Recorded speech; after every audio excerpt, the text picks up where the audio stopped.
Government shutdown or not, inflation's happening.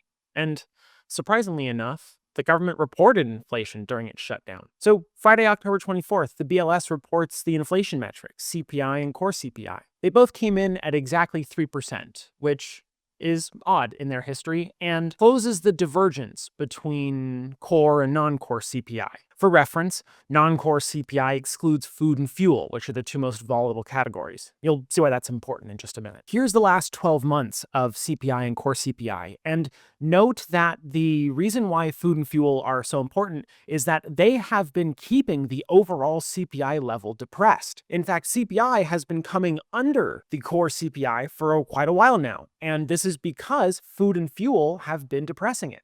So on the chart in January 2025, when the media is reporting we're at 3% inflation, core CPI is at 3.3. That's a 10% higher level of inflation than we were actually reporting and being told about. This is why keeping up with these things is important. And there's reason to believe that the government's not even getting the numbers right. Look at this chart. This is the number of imputes that the government has to do. So this is the amount of times that the BLS basically guesses. Now, an impute is a very educated guess. It's a guess that they're pretty sure is right. But do you want to base inflation off of what you're pretty sure is right? And increasingly, more and more of the items in inflation metrics are being guessed on. Note that there was a level of imputes that is considered normal. And consider seasonal clothing. During summers, big, heavy winter jackets are getting discounted because they don't sell very well in the summer. So we could go guess what the price should be based on what other jackets are selling for right now. That's a good impute. That's a time where it's okay to do that. For the longest time, that was considered about 10% of goods. 10% of goods could be imputed. And now, it's 30% and climbing. Partially, this is because we got rid of a lot of people at the BLS who actually took stats. In fact, they're trying to hire more people now because they realized they laid too many of them off. Okay, so let's take a look inside the actual data, because there's an interesting twist. When we're looking at CPI line items, what we're seeing here is the month-to-month changes, and then the very far right column, the year-over-year change. One thing to note, the month-to-month change on gasoline highlighted is 4.1%. That's a huge jump, especially considering gasoline, fuel, was one of the things that has been depressing CPI all year.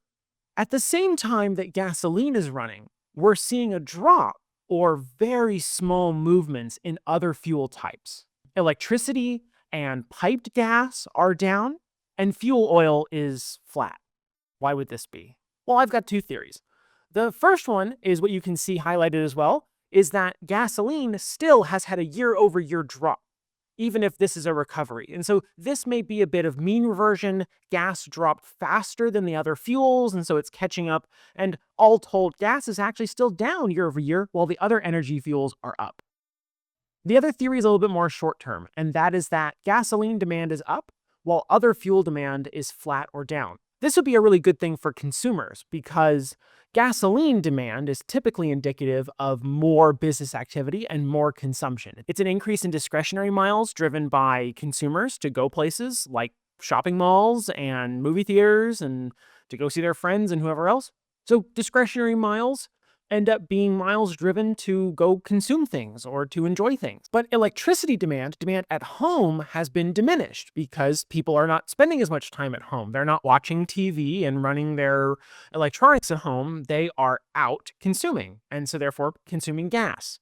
Now, this could be a good thing, all told, for consumers, but it may also be short-lived. And so if it is a reversion to the mean, then we may see both of these figures, both fuels, stay stagnant next month. That is, unless the current sanction situation on Russian oil drives up global energy prices. Paging 2022. That's not to say, by the way, that I don't think Lukoil and Rosneft deserve sanctions. They do. So let's take a look at this chart from the New York Times. This is the breakdown of CPI between its four components: energy, food, services, and goods. Note that goods inflation has been on an increase the last couple months. This is what I believe to be the end of the Mexican standoff in tariffs. So large retailers have been holding onto pricing. They've been keeping it very sticky and slow. This is because they don't want to pass all the tariffs on all at once. Going all in on pushing tariffs on everybody would scare off all your consumers. And they have been Target, Walmart, Costco, all of the big box retailers that have pricing power, they have been daring each other to be the first to raise prices.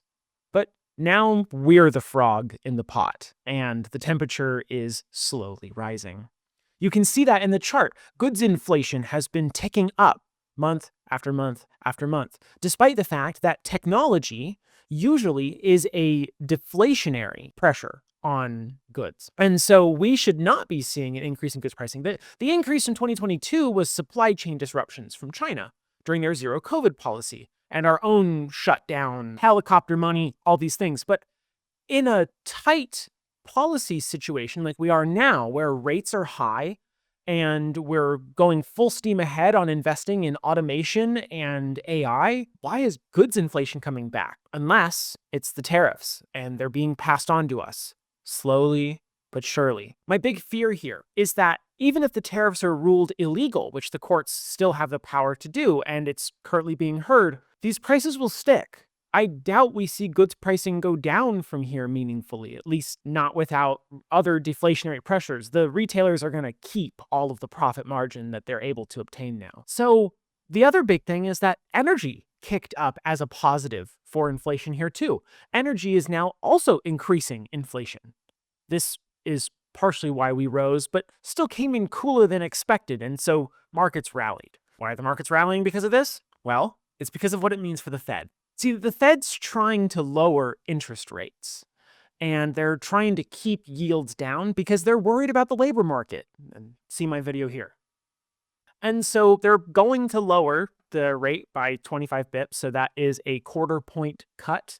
That'll be on October 29th.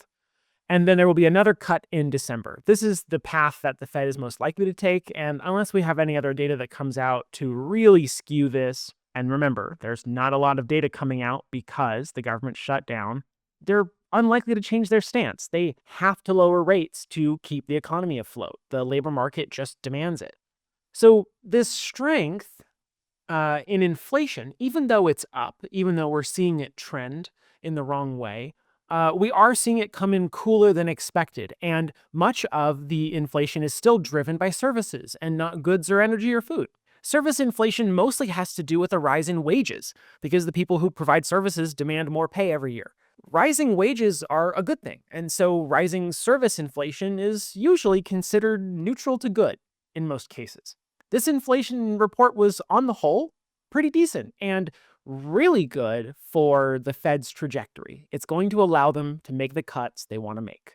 If you learned something here and you found it useful, please consider liking and subscribing below. I am a very new channel, though I write almost every day on Seeking Alpha, and I've got a couple thousand followers there. YouTube is very new to me, and I'm trying to make it work. So any support that you could give me would be greatly appreciated. Thank you, and I'll see you in the next one.